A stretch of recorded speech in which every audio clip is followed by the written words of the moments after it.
Good morning America. Good morning America. ইন্ডিয়াতে হয়তো এখন সন্ধ্যাবেলা বা রাত 9টার বেশি বাজে ইন্ডিয়াতে এখন। তো যথারীতি আমেরিকাতে এসেছি, তার মানে যথারীতি নিউ ইয়র্ক, ব্রুকলিন। তো সেখানে আসা মানে তো স্ট্যাচু অফ দ্য লিবার্টি দেখাবো না, এটা হতে পারে? তো যথারীতি এসেছি নিউ ইয়র্কে। তো তোমাদেরকে কিছু নিউ ইয়র্কের আশেপাশের পরিবেশটা বা সিচুয়েশনটা একটু শেয়ার করব, যাতে যেটা দেখে তোমাদেরও ভাল লাগে, যাতে তোমরা একটু এক্সপ্লোর করতে পারো যে ঘরে বসে যে অ্যাব্রোডটা কীরকম, যেটা স্বচক্ষে চাক্ষুষ দর্শন করতে পারো। রাইট, চলো অলরাইট, দেখানো যাক। এটা হচ্ছে New York Brooklyn port. Maximum ship এখানেই আসে যথারীতি। তো এই ব্রিজের তলা দিয়ে আমরা যখন যাই, ঠিক এই পাশটা দিয়ে ওই সাইডটা যখন চলে যাওয়া যাবে, তখন ওই পাশটা থেকেই নর্থ আটলান্টিক, মানে বাস সাইডটা দিয়ে ওই ব্রিজের তলা দিয়েই নর্থ আটলান্টিকটা পুরো পড়ে, ওখান থেকে শুরু হয়ে যায়। আর এই সাইডটা পুরো পোর্ট এরিয়া। যথারীতি এখানে সুন্দর সুন্দর ব্রিজ আছে।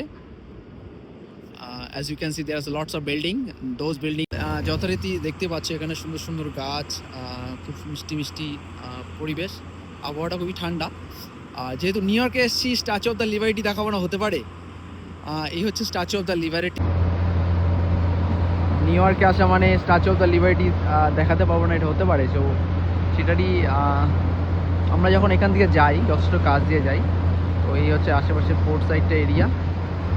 কিছু শিপ, এগুলোকে বার্গান বলে যত সম্ভবত, কিছু কাজে বা টেকনিক্যাল কাজের জন্য এগুলো ব্যবহার করা হয়। তো যাই হোক, সিইউ।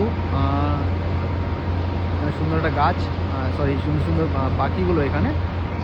তো দেখানো যাবে নতুন কোনো দেশের সঙ্গে নতুন কোনো ব্লগ। এখন যাব আমরা ক্যারিবানে, মানে ওয়েস্ট ইন্ডিজের দিকে। তো ওয়েস্ট ইন্ডিজের নতুন নতুন ভিউজ নিয়ে আসবো, সঙ্গে থাকো।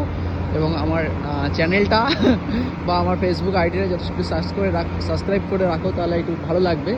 তোমাদের সাপোর্ট পেলে আমি একটু নতুন নতুন ভিডিও দেখাতে একটু উৎসাহিত হব।